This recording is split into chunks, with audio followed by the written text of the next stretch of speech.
सबसे पहले जो चीज जो थोड़ा सा हमें जानने की जरूरत है, जो साइड लाइन में है वो देख लेते हैं, बस उसे थोड़ा जल्दी देखेंगे। जैसे वीक बॉन्ड, वीक बॉन्ड कौन कौन से होते हैं हमारे? वीक बॉन्ड हम इसे बोलते हैं जिनकी bond energy, bond energy basically हम क्या बोल रहे हैं, एक बॉन्ड को तोड़ने के लिए जो एनर्जी रिक्वायर्ड होती है उसे बोल रहे हैं हम बॉन्ड एनर्जी। इनकी बॉन्ड एनर्जी लगभग वीक होती है, ये 20 to 40 किलो कैलोरी एनर्जी चाहिए होती है बस इनको बॉन्ड को ब्रेक करने के लिए, जो वीक बॉन्ड्स होते हैं। ये इंट्रामोलिकुलर बॉन्ड्स होते हैं, इंट्रामोलिकुलर बॉन्ड्स होते हैं। इंट्रामोलिकुलर बॉन्ड्स बोल देंगे, या इन्हें बोलते हैं non chemical bonds, non chemical bonds, non chemical bond, या फिर वीक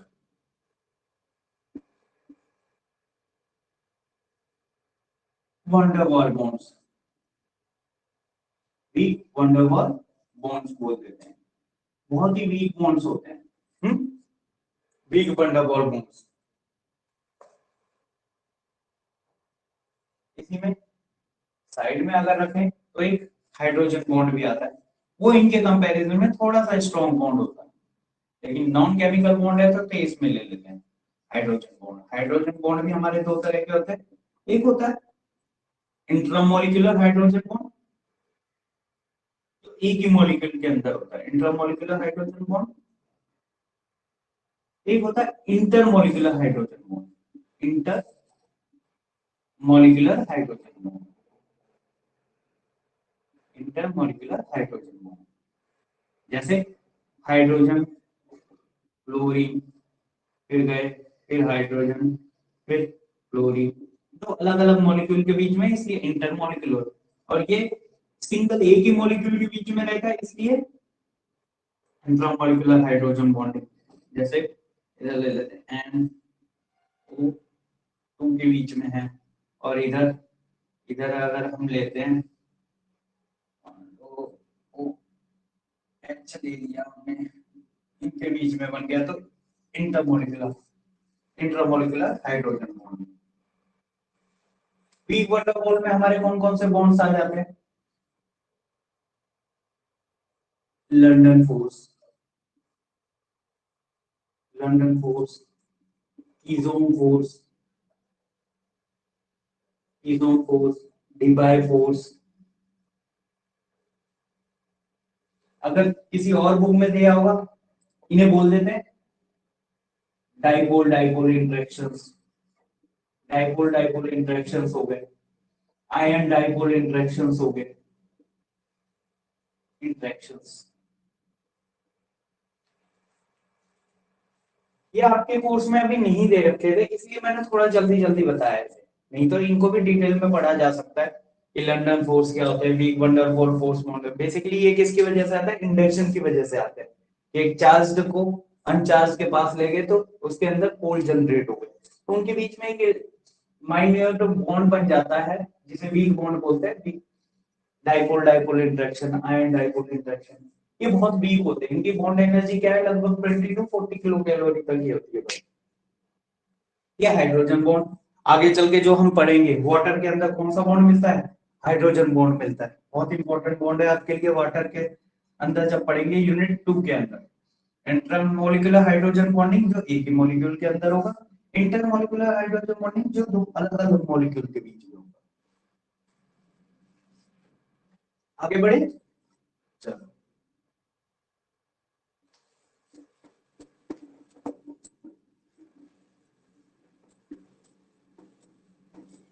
थोड़ा सा वो वाला पोर्शन कर लेते हैं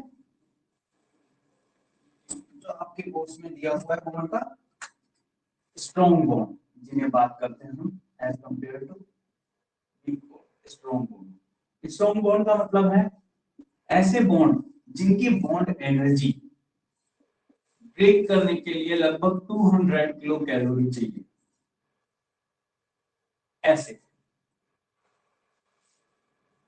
ऐसे बॉन्ड्स के अंदर इन बॉन्ड्स को हम क्या भी बोल देते हैं? ये हमारे होते हैं केमिकल बॉन्ड्स, केमिकल बॉन्ड्स।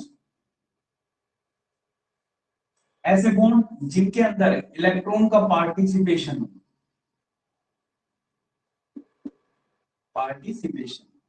इसका इलेक्ट्रॉन का,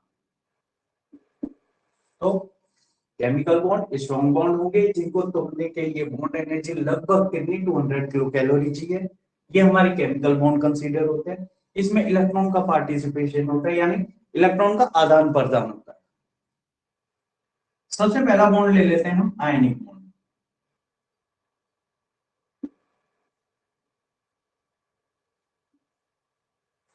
स्ट्रॉन्गेस्ट बॉन्ड होता है ये हमारा आयनिक बॉन्ड। क्वेश्चन आए सबसे ज्यादा स्ट्रॉन्ग बॉन्ड कौन सा है, आयनिक बॉन्ड। बेसिकली इसमें क्या होता है, इलेक्ट्रॉन ट्रांसफर होता है,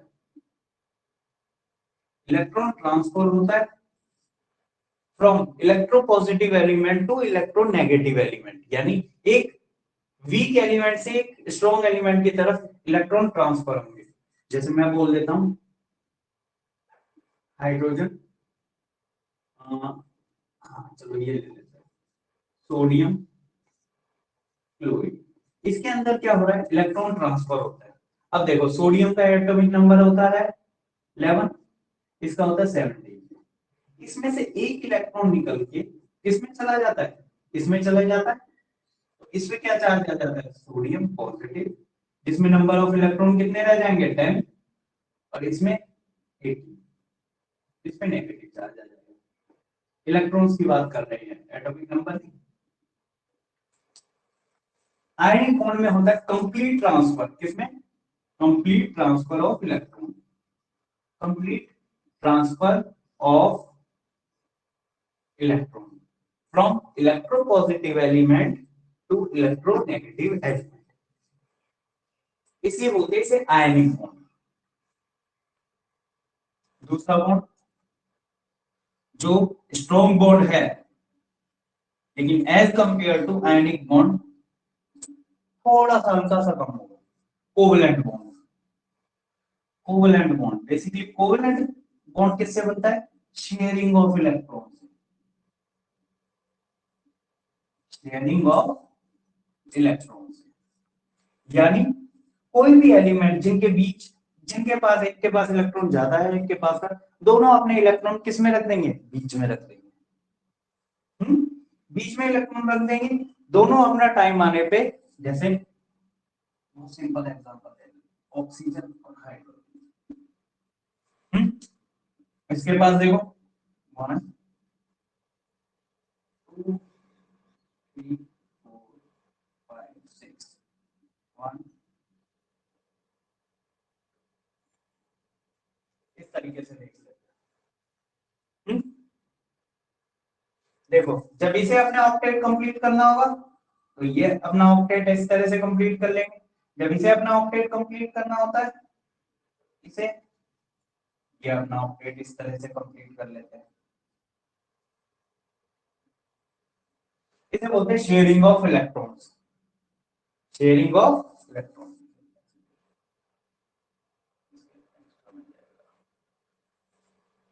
शेयरिंग ऑफ इलेक्ट्रॉन्स, इस तरीके से ये बॉन्ड बना लेता है इससे, और शेयरिंग ऑफ इट, ये दो लोन पेयर हो जाती है इसके पास, एक लोन पेयर, ये दो, इस तरह से ये अपने इलेक्ट्रॉन्स बीच में रख देते हैं और बॉन्ड बना देते हैं, जब जिसका जरूरत है तो वो अपना ऑक्टेट कंप्लीट कर लेता है ऐसे, और ये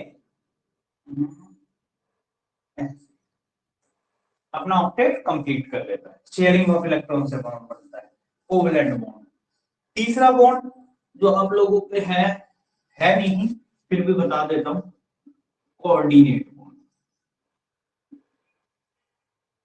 कोऑर्डिनेट बॉन्ड, कोऑर्डिनेट बॉन्ड भी बेसिकली क्या होता है, इलेक्ट्रॉन की शेयरिंग होती है, लेकिन इसके अंदर हाई इलेक्ट्रोनेगेटिव एलिमेंट जो होता है, हाई इलेक्ट्रोनेगेटिव, मान लो ये हाई इलेक्ट्रोनेगेटिव एलिमेंट्स है, तो ये इलेक्ट्रॉन जो होंगे वो इसके पास रखे होंगे, बीच में नहीं रखे होंगे, इसके पास रखे होंगे, यह हाई इलेक्ट्रोनेगेटिव एलिमेंट है जिसकी इलेक्ट्रोनेगेटिविटी ज्यादा होगी। देखो एक तरह से और तरह से हम डिफरेंशिएट कर सकते हैं, बताते हैं। लास्ट है हमारा मेटेलिक बॉन्ड,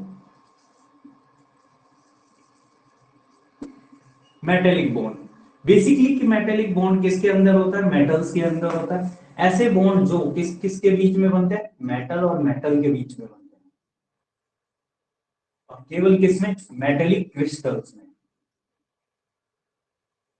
ऐसे बॉन्ड जिसमें हम ये भी बोल देते हैं ऐसा मेटल जो कि बाकी और चीजों से घिरा रहता है।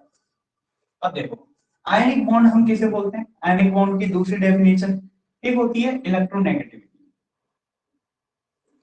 अगर इलेक्ट्रोनेगेटिविटी डिफरेंस 1.7 से ज्यादा होता है तो भी हम बोल सकते हैं आयनिक बॉन्ड बनता है।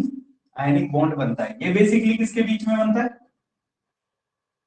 मेटल एंड नॉन मेटल्स के बीच में। कोवेलेंट बॉन्ड, कोवेलेंट बॉन्ड बोल देते हैं हम non metals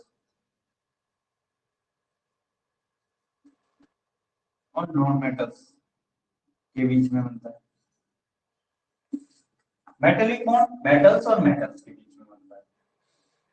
covalent bond basically हम बोल रहे हैं कब बनेगा, जब डेली एन का डिफरेंस बेसिकली 1.7 से कम होगा तब बन सकता है। ये बॉन्ड्स हमने सारे एक्सप्लेन कर दिए। जो केमिकल बॉन्ड आपसे पूछे जाएंगे, क्वेश्चन आएगा ionic bond complete transfer of electron से बनता है, covalent bond sharing of electron से बनता है, coordinate bond donation of electron से बनता है, इलेक्ट्रॉन पेयर से, बेसिकली हायर इलेक्ट्रोनेगेटिव के पास ज्यादा होता है। मेटेलिक बॉन्ड बेसिकली मेटल्स और मेटल्स के बीच में बनता है, और किस में बनता है, क्रिस्टल लैटिस में, यानी क्रिस्टल्स स्ट्रक्चर में बनता है मेटल्स की। इस तरह से देखेंगे। हाँ, ऑर्डर पूछा जाए, बहुत इंपॉर्टेंट बात है, ऑर्डर पूछा जाए, सबसे स्ट्रॉन्ग बॉन्ड है हमारा आयनिक बॉन्ड, उसके बाद कोवेलेंट बॉन्ड, उसके बाद कोऑर्डिनेट बॉन्ड, और सबसे कम metallic bond. Ionic bond, covalent bond, coordinate bond, metallic bond. Order ये रहेगा हमारा स्ट्रॉन्ग बॉन्ड्स का। होप सो आप लोगों की समझ में आया होगा। अब करेंगे